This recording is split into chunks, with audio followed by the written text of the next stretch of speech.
हरे कृष्णा। मैं हूं आपके साथ रंजन कुमार और आज के वीडियो काफी ज्यादा इंटरेस्टिंग होने वाला है।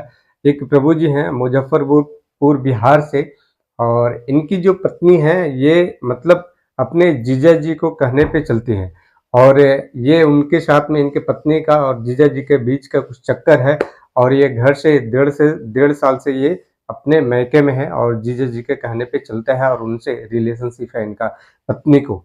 तो ये प्रभु जी क्लेम कर रहे हैं महाराज जी से, अनिरुद्धाचार्य महाराज जी से। तो चलिए हम पूरी कहानी वीडियो के माध्यम से जानते हैं। गुरु जी राधे राधे। जय श्रीमन नारायण। जय श्रीमन नारायण। गुरु जी मैं आपको यूट्यूब में देखता था हमेशा, अभी फर्स्ट बार आपको सामने सामने देखा हूँ, बहुत अच्छा लगा। मैं आर्मी से हूँ, बिहार मुजफ्फरपुर का रहने वाला हूँ और मेरे परिवार फादर मदर सिस्टर दिसंबर महीना में आए थे जो आपके दर्शन किए और दर्शन किए। सुबह शाम पूजा पाठ करते हैं, गौरी गोपाल का पूजा पाठ होता है। हम भी घर में 2 महीना पहले छुट्टी गए थे तो 4 बजे से ही पूजा पाठ होता है, तो हमें भी बहुत अच्छा लगा। तब से मैं आपका कथा देखता हूँ सब, और हमें भी बहुत अच्छा लगा जो हम आपका दर्शन के लिए आए। गुरु जी हमारे लाइफ में बहुत समस्या चल रहा है। हमारी पत्नी है, 2 बच्चे हैं, 10 साल की एक लड़की है खुशी कुमारी, एक ज्ञान कुमार है 7 साल का। पत्नी है, शादी का 11 साल हो गया, लेकिन 1.5 साल से हमारी पत्नी को बच्चे को मिलने का मौका नहीं मिलता है। बच्चे का बहुत याद आता है, लेकिन तो आपकी पत्नी आपसे अलग रहती है क्या? हमारी पत्नी अलग रह रही है, अपने मम्मी पापा के साथ रहती है। क्यों? वो उसका गार्जियन है, सो मम्मी पापा भाई नहीं है, उसका गार्जियन है, सो जीजा है लड़की का, जो नहीं चाहता है परिवार बसे, उसने भगा दिया उसको। शुरू शादी के टाइम से हंसी मजाक उसका चलता था। मतलब आपकी पत्नी से उनके जीजा का जी जो हंसी मजाक चलता है, हंसी मजाक वगैरह और जो भी है शुरू से चल रहा था।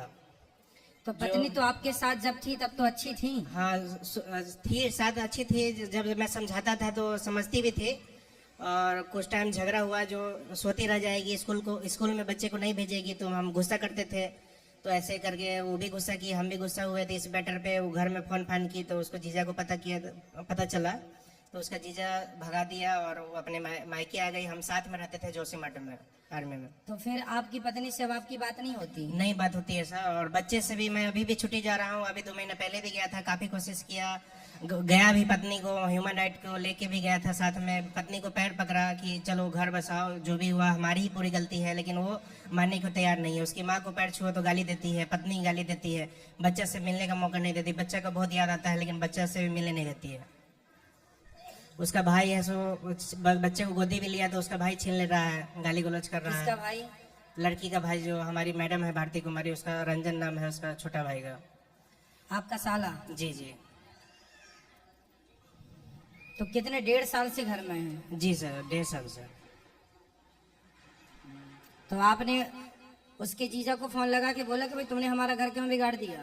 जीजा को बहुत कोशिश किया, प्रयास किया, वो मानने के लिए तैयार नहीं है। तो उसका जीजा मतलब आपका साड़ू हुआ ना? सारू हुआ, जो हमारी बड़ी सिस्टर, हमारी मैडम की बड़ी सिस्टर का जो पति है उसको सारू बोलते हैं सर। वो नहीं चाहता है परिवार वैसे, गार्जियन वही बना है उसके घर का। अच्छा, मुखिया वही बना है जी।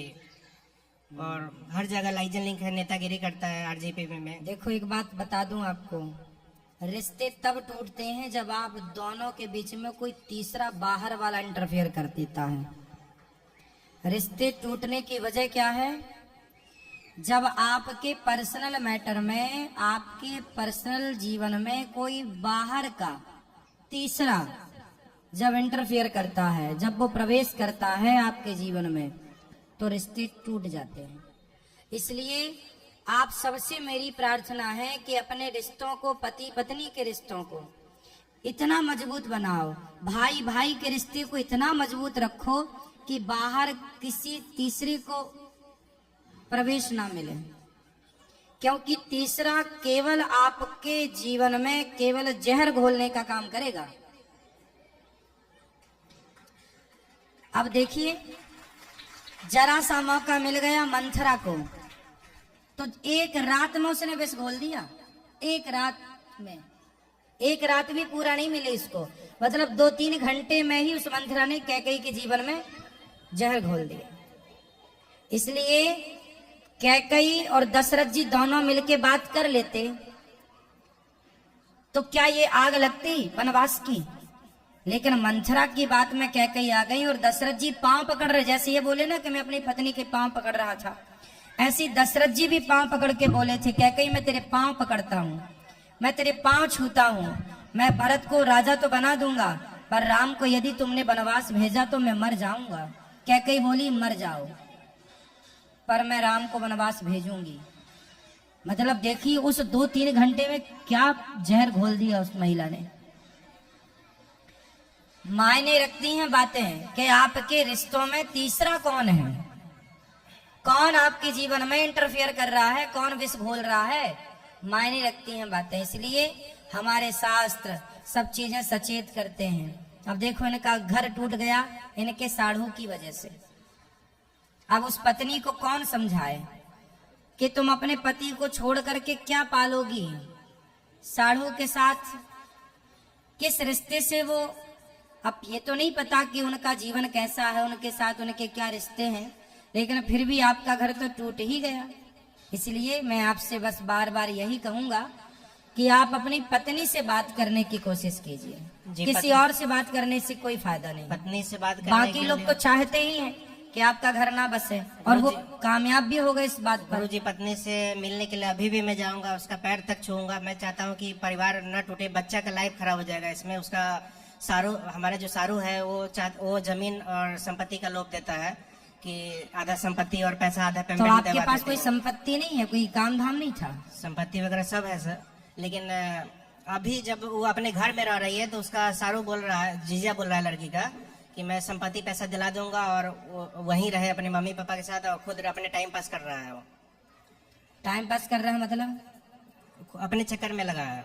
मतलब आपकी पत्नी का आपके साढ़ू से चक्कर है? जी जी, आप ये कहना चाहते हैं? जी, हमारा बात तो सुनती नहीं है ना, बात करती है वो 12 बजे रात में भी। तो फिर आपकी जो पत्नी की बड़ी बहन है वो कुछ नहीं बोलती, वो सुनते किसी का नहीं सुनता है, वो ना अपना पापा का सुनता है ना अपनी पत्नी का सुनता है।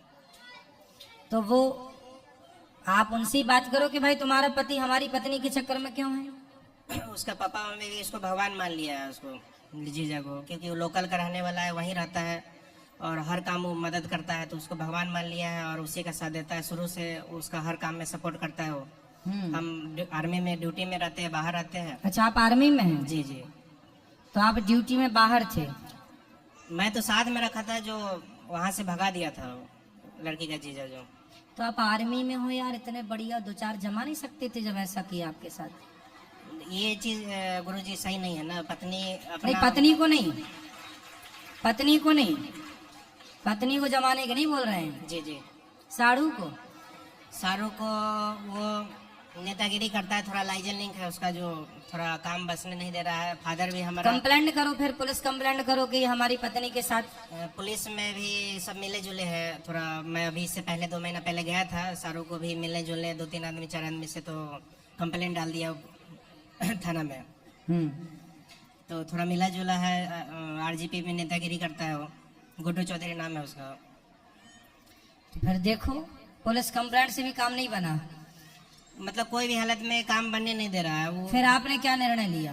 हम चाहते हैं सर कि जो भी डिसीजन है उसका, जो जीजा कर रहा है उसमें 4-5 साल जवानी का मजा लेगा और कुछ नहीं है। बच्चे की लाइफ खराब हो जाएगी उसमें। हम चाहते हैं दोनों बच्चा हमें मिल जाए, और अभी भी हम चाहते हैं कि वो ठीक ठाक से आ जाए, हम रखने के लिए तैयार है। लेकिन जो भी गलती काम किए हैं, जो भी किए हैं अभी तक, हम चाहते हैं परिवार बच जाए। क्योंकि बच्चे के 2 बच्चे हैं सर, 10 साल का एक लड़की है, 1 7 साल का लड़का है। तो बच्चे की इसमें लाइफ खराब हो जाएगी, क्योंकि दोनों बच्चा सूख गया, कमजोर हो गया। जो हमारे साथ था, जो शरीर ठीक ठाक था, गोरा चिकना था, वो चीज़ नहीं है अभी कंडीशन। काम करवाता है वहाँ दोनों बच्चे से, पढ़ाई लिखाई स्कूल में, गाँव स्कूल में, लोकल में भेजता है। वो भी एक लड़की को भेजता है, लड़का को भेजता नहीं है। तो आप देखो अपने बच्चों, अब देखो बच्चों के लिए आपको फिर जंग जीतनी पड़ेगी। भगवान राम यही तो कह रहे हैं कि सीता को हर के लंकापति ले गया, तो राम उस लंकापति को से सीता माँ को वापस ले आए। हर पति का धर्म है अपनी पत्नी को वापस लेके आए। यदि वो किसी चंगुल में है तो आप उसे आजाद कराइए। मैं पूरा कोशिश में लगा हूँ, लेकिन कोशिश नहीं, अब तो कोशिश कर ली जी। सरकारी आप भाई धरना प्रदर्शन दे दो कि भाई हमारी पत्नी को इसने हड़प लिया। जी। कुछ करो। सरकार क्यों, पुलिस क्यों नहीं सुनेगी, तो आप धरने पे बैठो। बोले भाई मैं अब केवल पत्नी के पास ही रहना चाहता हूँ, बच्चों का भविष्य नहीं। जैसे माने सामने वाला वैसे, साम दाम दंड भेद। भाई परिवार लाओ, नहीं तो वो आपके बच्चों को नौकर बना के भविष्य तो बर्बाद करेगा। भाई दूसरा आदमी, अब देखो ये जो एक होती है चोरी, एक होती है जारी, ये होती है जारी। मतलब स्त्री, देखो कई बार पुरुष बिगड़ जाता है पराई औरत के चक्कर में, और यहाँ तो स्त्री बिगड़ी पड़ी है पराई मर्द के चक्कर में। उसके चक्कर में वो तो अपना आनंद ले रही है, लेकिन बच्चे बिगड़ रहे हों, बच्चों का ना पढ़ पाएंगे, ना वो कुछ भविष्य उज्जवल हो पाएगा। वो भी लाइफ टाइम नहीं रख पाएगा, 4-5 साल ही चलेगा। हाँ, कहाँ कोई रखता है किसको, ये समझ जाए दुनिया तो ये सब झंझट ही ना खत्म हो जाए। जी कौन किसका, देखो हर व्यक्ति को केवल चमड़ी से प्यार है जी। और ये तो चमड़ी की बातें हैं। जी गुरु जी। तो बस वो चमड़ी की बात है, पता नहीं क्या है। इसलिए आपको धरना प्रदर्शन करना चाहिए। हम अभी भी चाहते हैं कि परिवार बच्चा साथ में रहे और खुशहाल जिंदगी जिए। बिल्कुल, हम भी चाहते हैं कि आपका घर बस जाए, लेकिन अब वो व्यक्ति बहुत शातिर है, तो फिर आपको धरना प्रदर्शन, पब्लिक का सपोर्ट, जी आप वहाँ जाइए, वहीं रहिए, आसपास के लोगों को बताइए अपनी बात, जैसे आप मेरे को बता रहे हैं। जी गुरु जी। ऐसी सबको बताइए, सारे लोग साथ देंगे। सबके दबाव में थानेदार, वहाँ के पुलिस विभाग आपका साथ देगा, सपोर्ट करेगा। जी गुरु जी। करिए। यदि राम लंका में जाकर के सीता माँ को लेकर आए, तो आप भी जाके अपने साढ़ू से अपनी पत्नी को वापस लाइए। आशीर्वाद दीजिए गुरु जी, जो सब ठीक ठाक हो जाए। जय भव। हमारे फादर मदर और भाई और सिस्टर आपकी काफी सेवा पानी करती है, अभी आने वाली है आपके दर्शन के लिए। आशीर्वाद दीजिए गुरु जी। खुश रहिए। जय श्रीमान। जय श्रीमन नारायण, जय श्रीमन नारायण। तो गैस देखे, ये जो प्रभु जी हैं कितने बुरी तरीके से घिरा हुआ है पारिवारिक मैटर में, और इनकी पत्नी जो है वो बात को सुन नहीं रही है, और इस तरीके के जो स्त्री होती हैं वो ठीक नहीं होता है, और ये हमारे शास्त्रों के शास्त्रों को अनुसार भी ये गलत है ना। क्योंकि और इनका जो जीजा जी हैं वो बिल्कुल तरीके से लगे हुए हैं, और इनकी जो पत्नी हंसी मजाक अपने जीजा से करते हैं, और कुछ अफेयर भी हैं, और इन देख रहे हैं कि ये बेचारा काफ़ी ज़्यादा परेशान है, और ये हर तरीका का साम दाम दंड भेद, जैसे अनिरुद्धाचार्य महाराज जी ने बताया, सब कुछ करके देख लिए हैं, फिर भी कुछ सुनाई नहीं हो रहा है। और इनको ससुराल वाले भी सब इनके मतलब लड़के के जीजा को सपोर्ट करते हैं, क्योंकि वो नेतागिरी है, नेता है, नेतागिरी करता है, और ये आर्मी में है, ये बाहर में जॉब करते हैं। तो इस तरीका के अगर कोई भी स्त्री अगर अपने मैके से कोई ज़्यादा रिलेशनशिप अगर रखता है, तो उनके घर कभी नहीं बसता है, जैसे कि आप इस प्रभु जी के स्टोरी में आप देख सकते हैं। इसलिए हमारे शास्त्र बताते हैं, कन्यादान करने के बाद यानी कन्या उसके हो गया, आपके कोई अधिकार हक नहीं है, और उनकी पूरी तरीक़ा से स्टार्टिंग से उनको संस्कार देना एक माता पिता का अधिकार होता है, उसको संस्कार दे ताकि वो अपने घर को ठीक से चलाए और अपने घर को बसाए। लेकिन आज के डेट में मॉडर्न युग में कोई भी पेरेंट्स अपने बच्चों को सही संस्कार नहीं दे पा रहे हैं, सिर्फ इंद्रिय भोग के लिए भी सिखा रहे हैं, और इंद्रिय भोग जहाँ पे इस तरीके प्रॉब्लम आता है वहाँ पे सब कुछ ध्वस्त हो जाता है, चाहे वो आपके घर का मैटर हो, साम्राज्य हो, पॉलिटिक्स हो, बिजनेस हो, कोई भी चीज़ हो, आपके सबसे इम्पोर्टेंट है वो है संस्कार। जब आप एक संस्कारी व्यक्ति होते हैं तो सब कुछ आप अच्छे तरीक़ा से चला सकते हैं। इसलिए हमारे जीवन में शास्त्र को बहुत बड़ी अहमियत है। शास्त्र के अर्थ होता है शासन, यानी हम अपने जीवन को शासन अनुशासन किस तरीक़े से चलाए, हमें शास्त्रों के माध्यम से पता चलता है। इसलिए हमें भगवत गीता जरूर जाननी चाहिए, भागवतम जाननी चाहिए, जिससे आप जीवन में वास्तविकता को जान सके। तो यदि आप फ्री में भगवत गीता जानना चाहते हैं तो आप giftgita.com पे जाइए, वहाँ पे आपको फ्री में कोर्स मिलेगा, और ये कोर्स सुनने के बाद आपको सब कुछ समझ में आ जाएगा। तो कैसा लगा आज के वीडियो, मिलते हैं नेक्स्ट वीडियो में, तब तक लिए हरे कृष्णा।